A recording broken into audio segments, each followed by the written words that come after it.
Here's a psychological truth you're not ready for. If you're a good person, you're more likely to be easily manipulated. And the worst part, you almost never realize it's happening. Psychologists call this invisible vulnerability. And once you understand this pattern, you're going to start seeing why certain people always end up controlling your decisions, your emotions, and even your silence. In the next 15 minutes, I'm going to reveal the 5 warning signs that make you an easy target for manipulation. And more importantly, I'm going to show you the exact mental trick that will help you break free from this cycle. By the end of this video, you'll understand why being kind doesn't mean being available to everyone, and how to protect yourself without losing your humanity.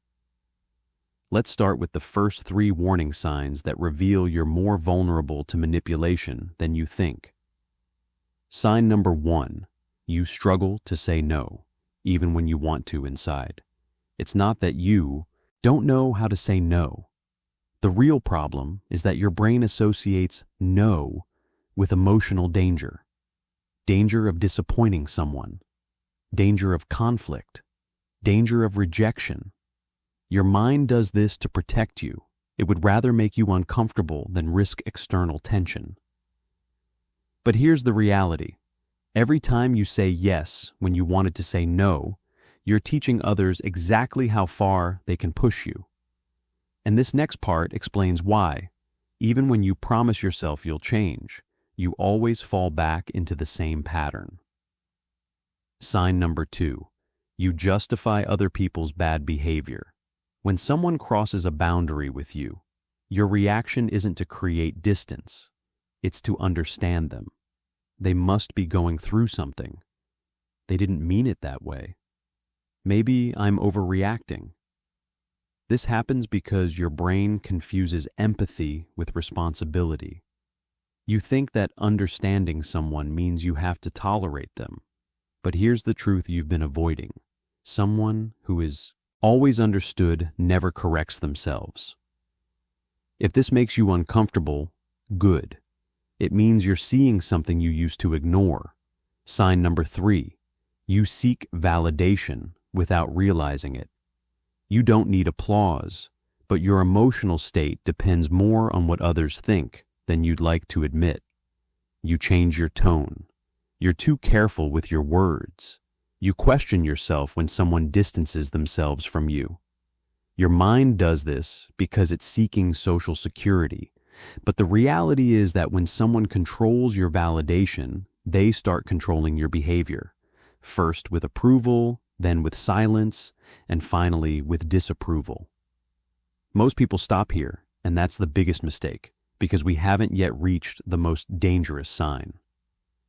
Before we continue with the 2 most critical warning signs, if this video is already opening your eyes to patterns you didn't see before, do me a favor.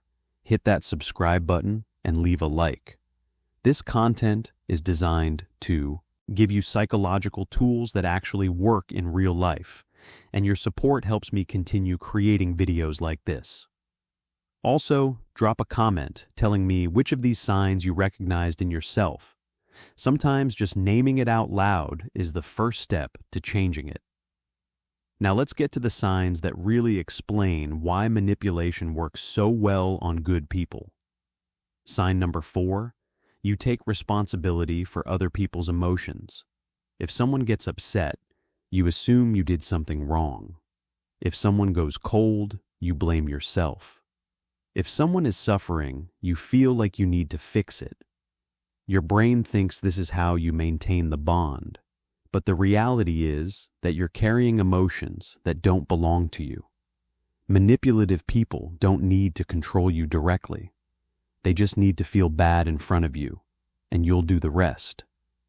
But here comes the part no one wants to admit. Sign number 5, you confuse emotional intensity with real connection. When someone creates emotional intensity, your brain associates it with depth. Drama feels like passion. Urgency feels like importance. Chaos feels like intimacy. But the reality is that real connection is stable not overwhelming. Some people accelerate closeness to get in before you set boundaries, and by the time you react, it's already too late. Now, if you recognize yourself in several of these signs, understand something important. This doesn't mean you're weak. It means you're sensitive, aware, and human. But without clear boundaries, those virtues become an open door. So here's the mental trick that actually works, the one I promised you at the beginning of this video. When something makes you uncomfortable, trust that signal before you explain it. Let me break this down because this is the key to everything. Most people who get manipulated don't lack intelligence. They lack permission to trust their discomfort without justification. You feel something's off, but then your brain jumps in. Maybe I'm being unfair. Maybe I should give them another chance. Maybe I'm too sensitive. Stop. That instinct, that gut feeling, that discomfort. That's your psychological immune system. It's detecting a threat. And just like you don't need to explain why you step away from a fire, you don't need to justify stepping away from someone who makes you feel depleted, anxious, or small. Here's what changes when you apply this. Stop explaining your decisions too much. When you over-explain, you're unconsciously asking for permission. "No, I can't" is a complete sentence. You don't owe anyone a thesis on why you're protecting your peace. Don't justify your boundaries. The moment you start justifying a boundary, you've opened it up for negotiation. And manipulative people are experts at negotiation. They'll find the hole in your logic and push through it. Don't negotiate your discomfort. If something feels wrong, it doesn't matter if you can't articulate why in that moment. You're allowed to feel uncomfortable. You're allowed to remove yourself from situations that drain you. You don't need evidence to protect yourself. Don't carry what isn't yours. Other people's emotions, reactions, and choices are not your responsibility to fix, manage, or absorb. You can care about someone without carrying their emotional weight. Compassion doesn't require self-sacrifice. The easiest people to manipulate aren't the most naive. They're the ones who always try to be good, even when no one is being fair to them. They're the ones who think that setting a boundary makes them selfish, that saying no makes them mean, that protecting themselves makes them cold. But here's what I need you to understand. Kindness without boundaries isn't kindness. It's self-abandonment. And when you abandon yourself to keep others comfortable, you teach people that your comfort doesn't matter. You don't need to change who you are. You don't need to become harsh, distant, or closed off. You just need to stop giving access to people who don't know how to take care of it. So let me leave you with this final thought. The people who truly value you won't be offended by your boundaries. They'll respect them. They'll appreciate that you're honest enough to communicate your limits. And they'll adjust their behavior because they actually care about the relationship, not just what they can get from it. The ones who get angry when you set boundaries, they're not upset that you're setting boundaries.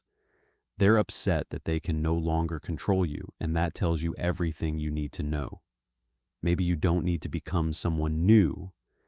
Maybe you just need to become unavailable to people who saw your kindness as weakness, your empathy as an opportunity, and your silence as permission.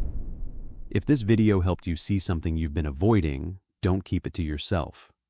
Hit that subscribe button so you don't miss the next one, because we're going deep into the psychology of relationships, manipulation, and self-protection. Leave a like if this resonated with you, and drop a comment sharing which sign hit you the hardest. Remember, being a good person is a strength. But being a good person with boundaries, that's a superpower. I'll see you in the next video.